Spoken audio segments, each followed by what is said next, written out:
You're so gloomy. We don't need you here. My boss, a woman who didn't know much and didn't care to learn, belittled me. I sighed, looking at her smug face. Well then, I quit, I said, and left the company. Months later, I ran into that awful woman again. Did you ever find a company that would hire someone as useless as you? She mocked. Yes, actually, your major client, I replied.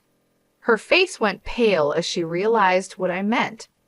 My name is Scott Ritter, and I'm a salesman at a food and beverage company. I'm over 43 years old and work in sales, but in a different way. I don't go out for client visits. I just work on the computer at my desk by the window. Good morning, Scott. Good morning, Paul. Scott, we're going out for drinks after work today. Would you like to join us? Thank you for the invite, but I have other plans. Got it. I didn't talk much with other employees and spent most of my time in front of the computer. Everyone else was younger, which partly explained why I didn't fit in with their conversations. Scott always dresses so neatly right. His clothes are always ironed perfectly, and his shirts are crisp. And he smells good too. It's not perfume, maybe fabric softener. I wonder what brand he uses. I noticed them glancing my way and chatting a few times, but I never asked what they were talking about. I just kept working. Time to clock out already. Good work today.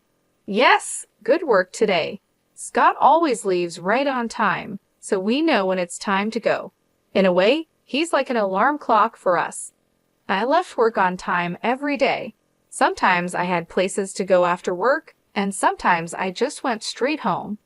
Would you like to join our company? Yes, thank you. I'd love to. I joined this company about 5 years ago. Before that, I worked at a different beverage company, but I was approached to join this one. I never stayed long at one company, moving around in the beverage industry. Scott, how have things been since you started? Fine, no major issues. Everything is going smoothly for now. That's good to hear. We have high hopes for your work. Thank you. It was a company executive who had approached me. He had heard about me and reached out. It seems this company often recruits from outside. Well, Scott, do you have a moment? Sure, I'm available. I wanted to ask you about sales strategies. If it's something I know, I'll send you the information you need. Thank you. I'll email you later. I'd like to learn more about Company D and a few other things, said Pamela. Got it, Scott. You're the same as always, she replied, understanding my usual straightforward approach. Just then, Michael approached as the younger colleagues were chatting with me. Michael Phelps is the only colleague close to my age in sales, and he's the one who brought me to this company. That's right, thanks for your help with that issue. I'll be counting on you again, I said.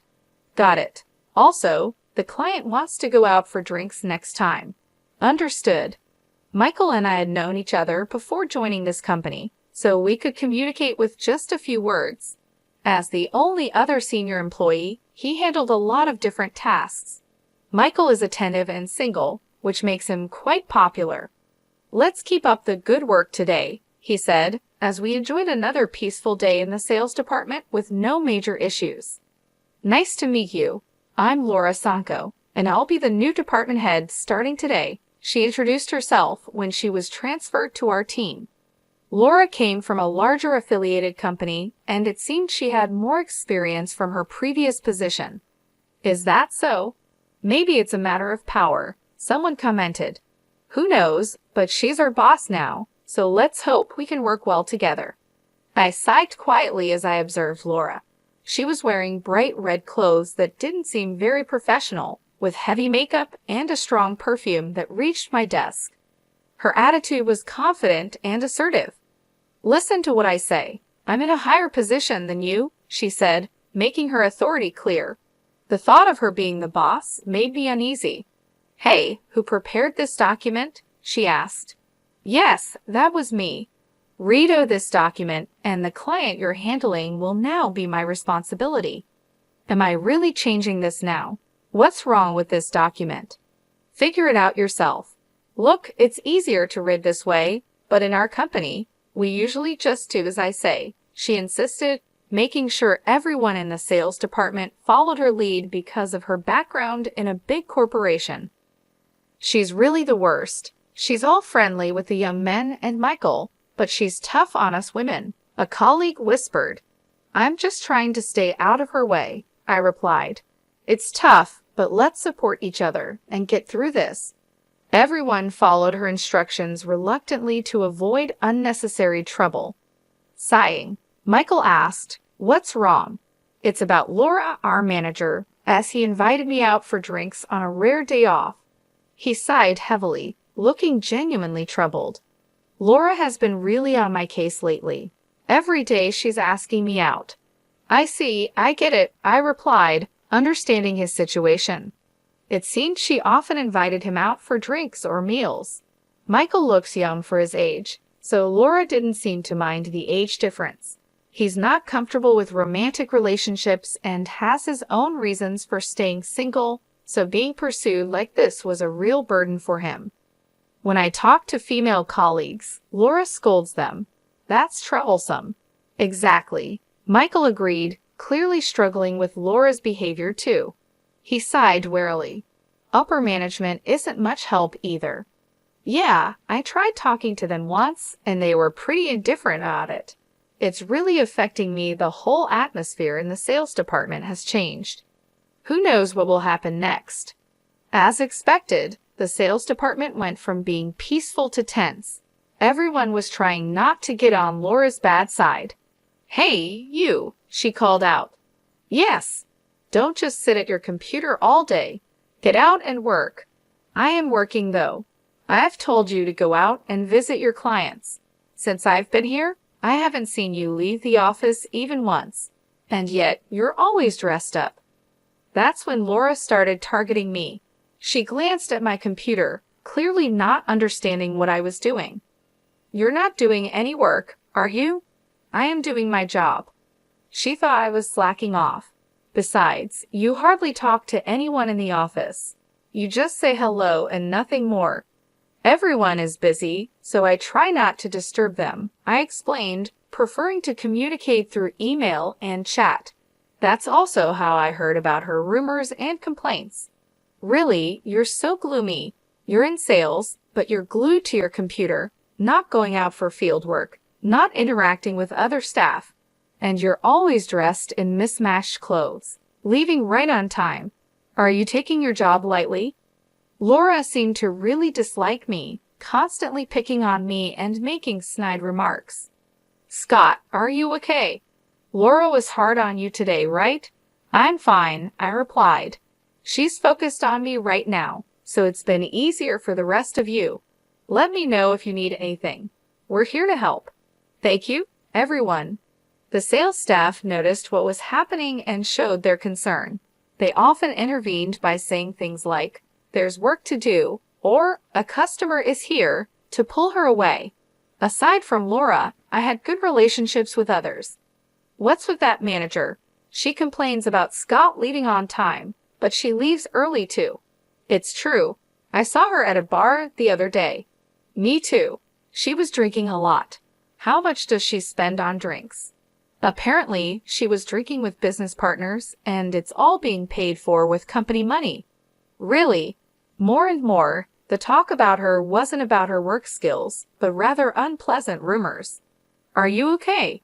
"I'm fine. If her bothering me gives you all a chance to work, then it's okay. I'm really sorry if anything happens. I'll help out, and you know what's going on. You've changed jobs a lot, haven't you? If you ever decide to leave, could you let me know?" I nodded, and Michael said, "Thank you," and walked away. Unlike me, Michael has always been the type to stay in one place, but it seemed this situation was making him reconsider. A few months after Laura arrived, there was trouble. The sales department's expenses had increased, leading to orders for cost cutting. Why have the expenses gone up? Now we're told to cut costs. It's ridiculous, Laura complained. But the rise in expenses was her fault. Her excessive spending on entertainment was causing the increase. Everyone knew she was frequently out drinking. "I don't want to cut back on entertainment expenses. If they're cut, I won't be able to drink as much. It's your fault, Scott. Why me? You're not working. Having you here is a waste of expenses and salary. You're stealing company money. I was being unfairly accused. I was just doing the job I was assigned. She didn't understand it, but I believed my work was important. To cut costs, I'll start by cutting you. What a mess. You're so gloomy. We don't need you. Pack up your things and get out of the company. Is that an order from the boss? Yes, you're fired, she said with a smirk. I just sighed. Then I quit. Don't ever come back to this office. Getting rid of an incompetent employee will save us money. Without much resistance, I packed my things and left the company. Are you really quitting? Why so suddenly? Laura said I was fired. Well, if she said so, maybe there's no other way. Even the executives couldn't stop Laura's actions, given her connections to a larger company. It seemed inevitable. That day, I resigned and left the company. Scott, please come back to our company. We need you here. We'll talk to the manager. Read numerous messages on my phone, all begging me to return. But I had been fired, and there was nothing I could do about it. If you're not here, I don't know how to proceed with our business strategy, a female colleague said cheerfully over the phone. I appreciate everyone's words, but I've been let go. Don't say that, she replied, but as much as I felt for my trusting colleagues, there wasn't much I could do. I already had my sights set on another company, so I stuck to my decision and said goodbye to my colleagues. Well then, Scott, are you okay? Pamela asked. Actually, I was about to contact you. After reaching out to a certain company, I immediately got a call from Michael. He had been out on sales visits and was unaware of what had happened recently. I heard from everyone, are you really quitting, Mark? Michael asked. That's right. Do you have another job lined up? Yes, fortunately. Scott, we've known each other since our previous job, but I have a favor to ask. I've already talked about you. Michael, thank you so much. I really appreciate it. A few months after leaving that company, I found myself at a high-end restaurant for a business meeting. Honestly, the person I was meeting today was a bit difficult to deal with. As I waited at the entrance, I heard a familiar voice.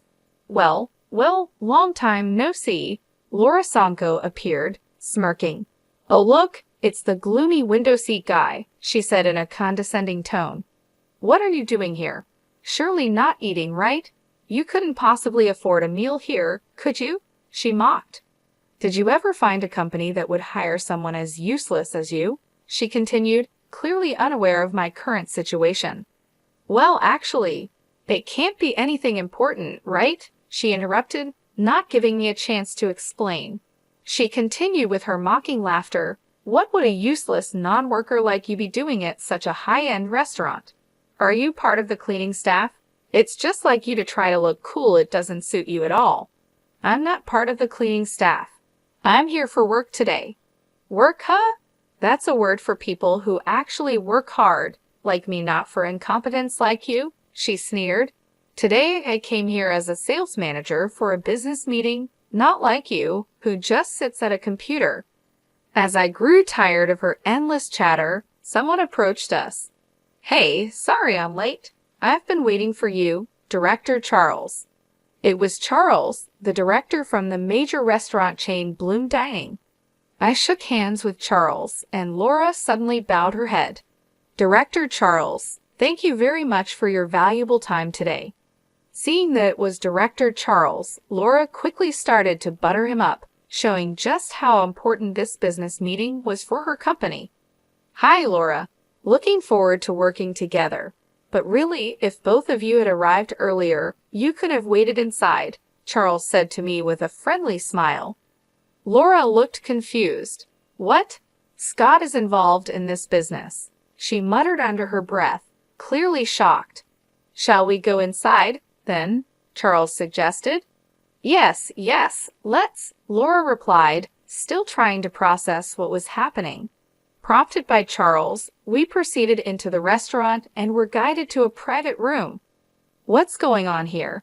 Laura whispered to me, still confused. Don't rush, you'll understand soon, I whispered back, making sure Charles didn't hear.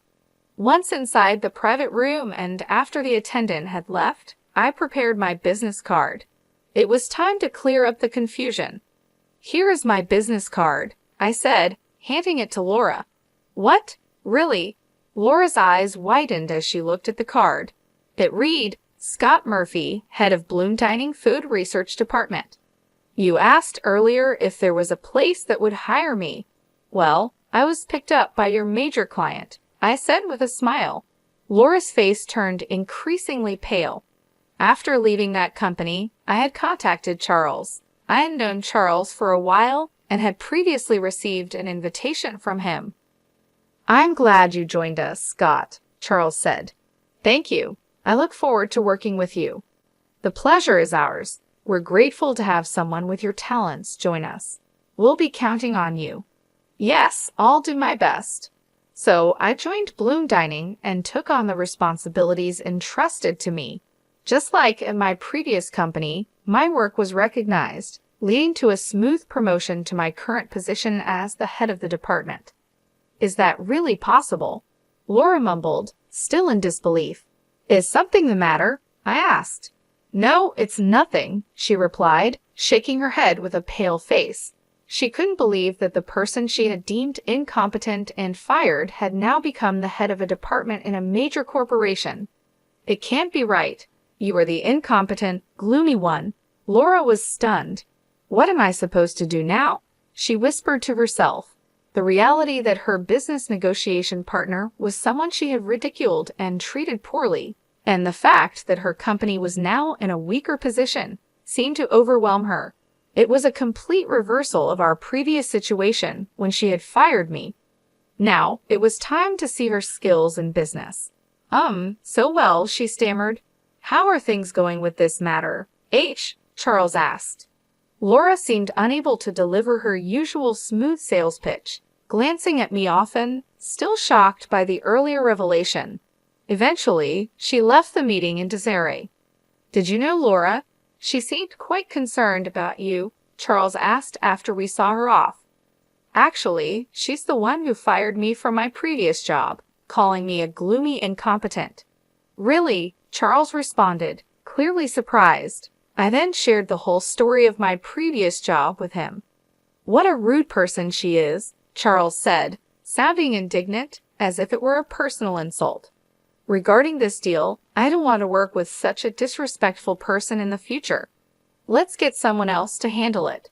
Yes, let's proceed with the negotiations once the representative is changed. All right, I'll make sure to communicate that, I assured him. Charles and I decided to request a change of representative from Laura's company.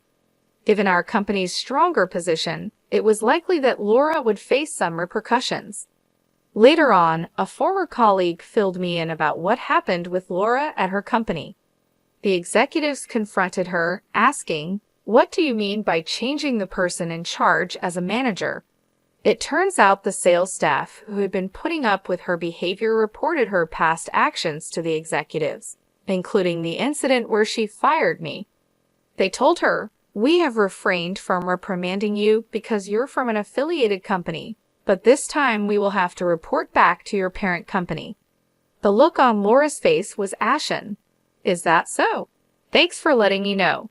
Not at all. I owe you, Scott, my former colleague replied, smiling and relieved at how things had turned out. Sometime later, I got a call from the executives of my former company. "Scott, would you consider coming back to us?" they asked. Apparently, they were rethinking my employment. After I left, the work I did in the sales department was reevaluated, and there was a noticeable decline in the department's performance, prompting an investigation. I had been researching long-term business strategies for clients, staying up to date with recent trends and explaining these in a clear way to the sales team. I also advised on sales strategies, which is why I was always at my computer. Besides that, I was checking the financial status of all our business partners and managing the accounts receivable to make sure they didn't become bad debts. I would meet with representatives from current and potential clients to gather information, often over drinks. I was uncovering hidden needs in other companies and providing feedback to the sales team. That's why I dressed well after work, which made transitioning to major corporations easier. You really did significant work. You're in demand everywhere, aren't you? Not really, but I do get to see various companies because of it. How about this? We can offer you more than double your previous salary. Double my previous salary would be a substantial amount, but I said, I'm sorry, I can't trust a company that tolerated her behavior to such an extent, and I'm happy with my current job. With that, I ignored their plea to reconsider and declined the offer to return. I heard our manager came for negotiations for us. Charles is our director now. Oh, my apologies. Michael was the first to approach me with this news. When I was fired, Michael decided to switch to Bloom Dining and joined the sales team after me. He had been with the previous company for many years, but had enough of dealing with Laura. He thought about moving to another company like I did. My firing was the trigger for him to join Bloom Dining.